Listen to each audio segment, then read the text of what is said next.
She sat in a bustling downtown corner where the brilliant neon lights never fade all night, gazing absently at the passing people.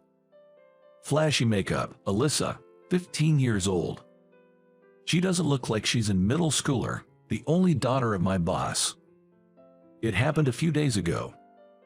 I was invited to a bar after work by my direct supervisor, John.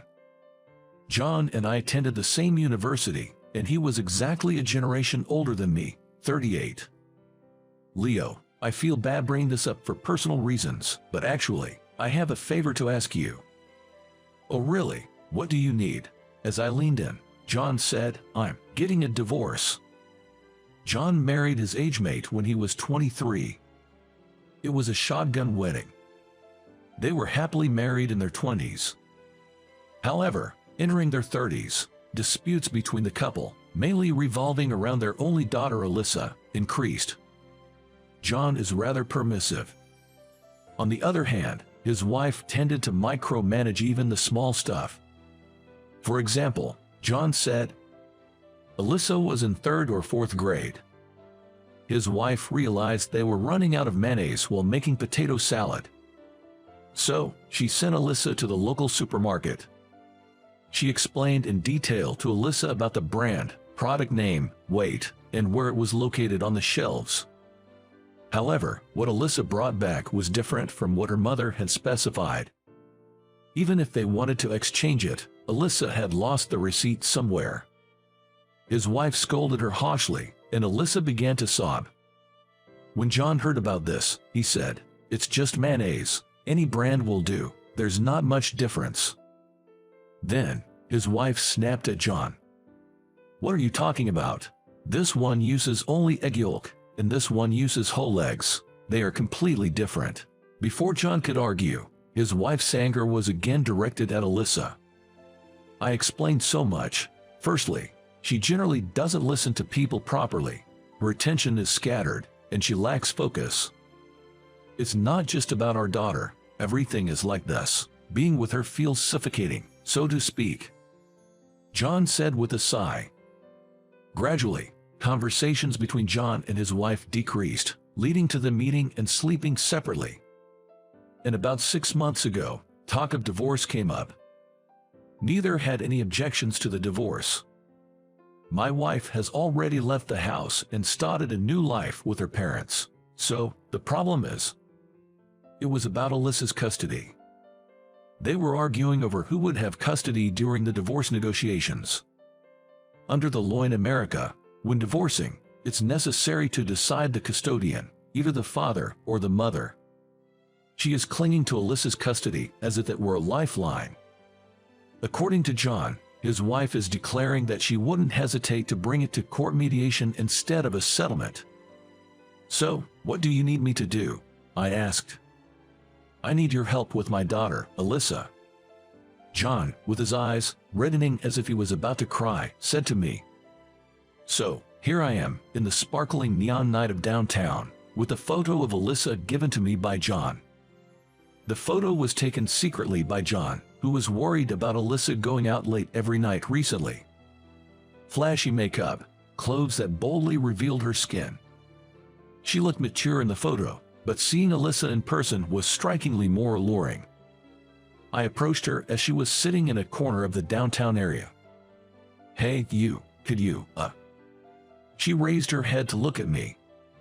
Her eyes were filled with distaste. "I'm not into that sort of thing." She spat out the words and walked away from me. John's request to me was to stop Alyssa from, well, roaming around or hanging out every night. Alyssa's behavior started to change after John's wife left home. She continued going to middle school but quit her tutoring classes on her own. She would lock herself in her room at home and didn't talk to John. They hardly saw each other. And she would go to the downtown area night after night, not coming home until 11 or 12. John was genuinely worried about his daughter, Alyssa. And another concern was the impact of Alyssa's misconduct, if it continues, on the custody battle during the divorce. In divorce mediation, decisions about custody are made by evaluating which parent has more love, financial stability, and caregiving ability. Currently, His wife lives in her parents' house and has a full-time job. There is no financial issue, and her parents are there to look after Alyssa when her mother is at work. On the other hand, John has no financial problem, but if Alyssa continues to reject him and stays out late, his caregiving ability will be questioned, putting him at a considerable disadvantage. John was also losing his confidence as a father. I think it's futile for me to talk to her directly. I think she won't listen, but I also can't force her. Thus, he asked me, who has a middle school teaching certificate and tutored students during college, to persuade Alyssa. The time limit was 1 month until the next divorce consultation. Since then, I've been visiting the downtown area every night after work, trying to make contact with Alyssa.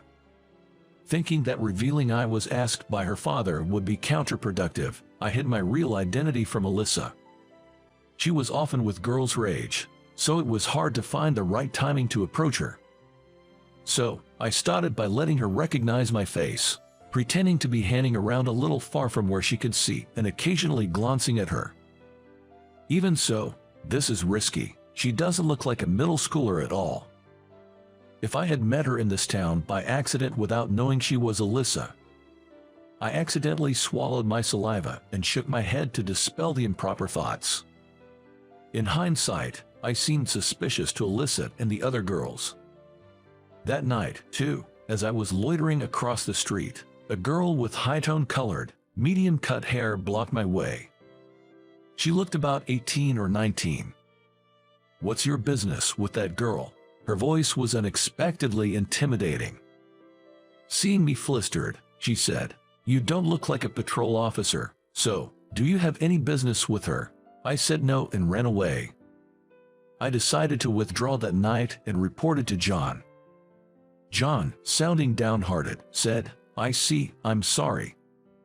Then, as if he thought of something, "Alyssa loves strawberry-flavored things, whether it's chocolate, ice cream, or cake." He suggested using strawberry sweets to start the conversation.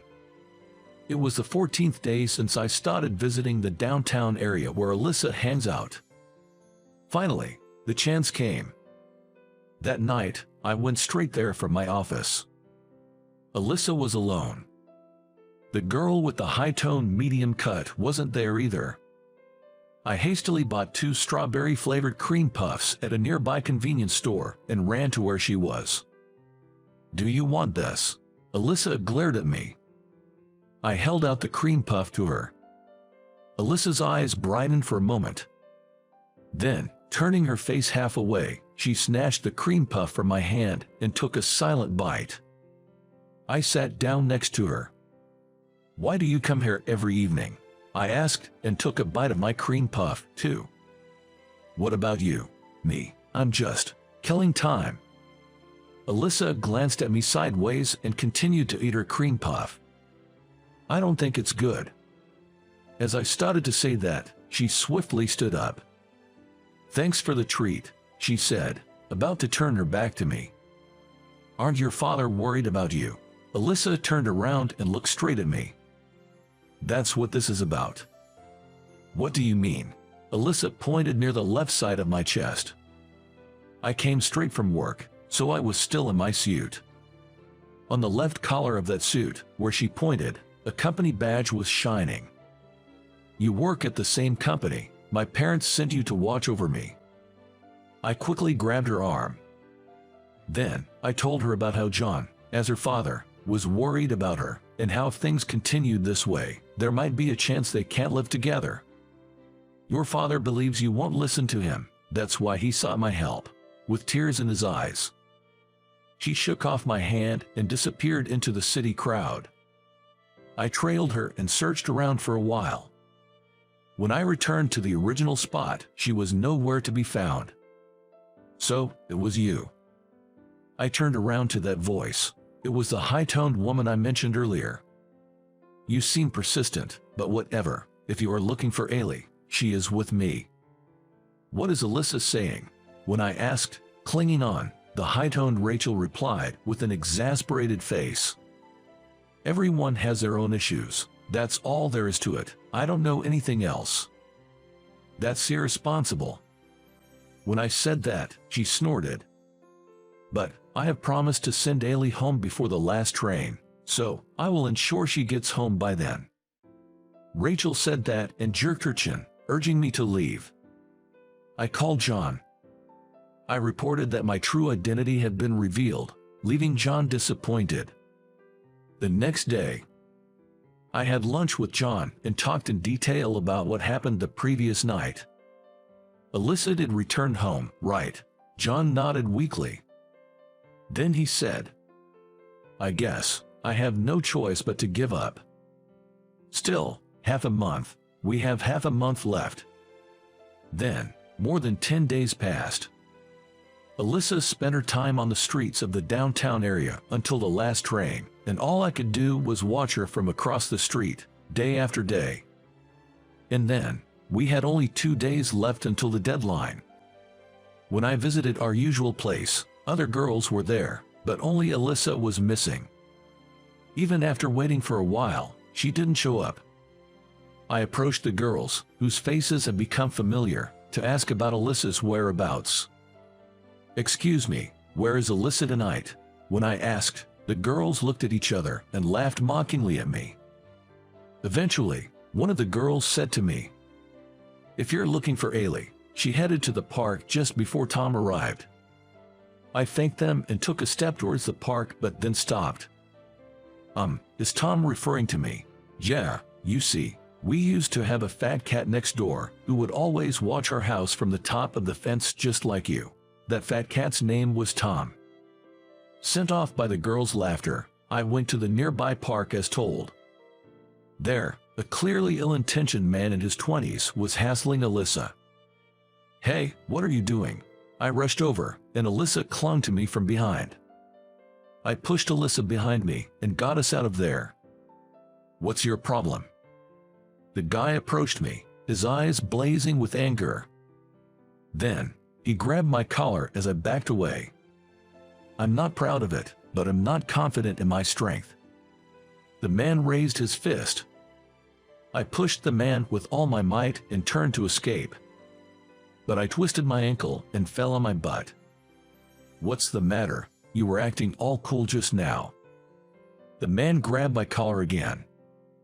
At that moment I thought I was going to get hit. He let go of me. And then, he ran off as fast as he could. I turned my head to the opposite direction from where the man ran. Then, led by Rachel, the girls who call me Tom and some shady-looking guys I've seen in the downtown area were running towards me. What happened to you? Alyssa had gone to call for help, and in no time, Rachel had gathered acquaintances from downtown to come to our aid. Hey, Ailey. Rachel called Alyssa and ordered a cab to take us home together. I suggested going to John's house, but she wouldn't hear of it. Eventually, Alyssa came to my room. Do you have any band-aids or something? When we got to my room, Alyssa asked. When I said no, she dashed out to a convenience store. While Alyssa was out, I called John. At your place, tonight. Yes. The last train's already left. If she stays over, we can talk about various things. John seemed a bit bewildered. By the way, she hasn't gotten into stuff like that, has she? I, feeling agitated, asked what he was referring to. I mean, booze and cigarettes. If my daughter has dabbled. Oh, that doesn't seem like it. I wondered why I was flustered. What did he mean by that? I was confused myself. Soon after ending the call with John, Alyssa came back home. Excitedly, she had a convenience store bag in one hand. Here, I bought them. First off, I'm a bit hungry, so this, a strawberry-flavored cream puff. The same one I bought her before. Plus, potato chips. Some chicken. For drinks, strawberry milk for her and canned coffee for me. Finally, she took out the poultice. I almost forgot to buy the poultice. I couldn't help but chuckle, remembering the mayo buying mistake John mentioned. Eventually, without my asking, Alyssa shared her thoughts and feelings. She was shocked to find out her parents were getting a divorce. but there was nothing she could do about it. She just wanted to escape from that reality. So, to distract herself, she went out to that bustling town, almost like she was cosplaying. She researched divorce on her own, too. After all, Dad and Mom just want custody, don't they? Those were heavy words. Indeed, I thought it might be the parent's ego, wanting to become the custodial parent. And again, when brought to divorce mediation, if there's a minor over 15 between the spouses, a confirmation of the child's wishes, directly, as to which parent they prefer, is always conducted. It was terrible. Both Dad and Mom had their flaws, but the things I loved about them were much more, for both. And then to be told, choose because we are getting divorced. It's impossible. Alyssa screamed her pent-up feelings and jumped into my arms crying. The next morning, John came to pick her up in his car. After putting Alyssa in the car, John asked me secretly if we had talked. I nodded, and I asserted, "But whether it's to you, or your wife, or the court, or anyone else, it's secret, what I heard from Alyssa. At the very least, I thought I should not disclose which parent she would choose until she decides herself. If I don't do so, I feel like I would be betraying her, who had confided in me things she had been bottling up inside." Alyssa stopped going to the bustling town from that day. John and his wife's divorce discussions broke down, and mediation was indeed initiated. When the court investigator asked Alyssa about her preference, she chose her father, John. The mediator respected her wish and awarded custody to John. His wife reluctantly accepted this, and the divorce was finalized. Later, she contacted me and told me why she chose John. Because Mom has both grandparents, and first and foremost, she's reliable. In contrast, Dad is hopeless when he's alone. Alyssa and I kept in touch for a long time. We met in person a few times a year. Close, but not too close. That's how our relationship was for about 7 years. I was 33, and Alyssa was 22. "What's this serious talk about?" As soon as we sat down at the pub, John said. "It's been a while since I drank with John since I moved apartments. I was the one who invited him. It had been a long time since I came to this city at night. The busy district that 15-year-old Alyssa used to visit night after night. Alyssa chose and booked this place. Actually, Alyssa will be here soon." John, looking surprised, opened his eyes wide. Suddenly, a large mug of beer was rudely placed on the table. "Hey, we haven't ordered yet," I told the young waitress who brought the beer. Then, that waitress acted as if it was just a courtesy and paid no attention. "Actually, I have been dating Alyssa." I only said it bluntly and gulped down the courtesy beer. John also sipped his beer, still in shock. "Judging from Dad's reaction, you've already told him," Alyssa arrived and said as she sat next to me. Then, the same waitress came and placed a strawberry cooler in front of Alyssa as a courtesy. She just stood there without moving. "Hey, Ailey, shouldn't we have ordered before discussing?" I looked closely at the face of the waitress who said that. "This is that Rachel." While I was surprised, Rachel winked at me. I nodded and beckoned and whispered a few words to Rachel, who came closer. "Since when, you guys?" I explained to John how even after it was decided that he would be the guardian of 15-year-old Alyssa, we kept in touch. And I confessed my feelings to Alyssa recently, and she accepted. Because he was always there for me when I was in pain, struggling, sad, and also when I was happy. John said he understands, with tears in his eyes. "Have you already told your mom?" Alyssa replied, "Not yet." Even after John officially divorced, Alyssa and her mother met whenever they wanted to. Of course, even after she became an adult. John strongly grasped my hand, placed on the table, with both his hands. "Will I be called Dad by Leo, who's only a generation younger? Shall we try, maybe now?" As John and I smiled at each other, not Dad, but suddenly, a granddad. John and I were stunned by Alyssa's words. Hey, come on, both of you. I'm just kidding. It's obviously a joke. The three of us burst into laughter. Can we serve the food now? I had them wait as requested. John said, all right, let's eat, let's drink, and patted my shoulder several times. I exchanged a relieved glance with Alyssa beside me.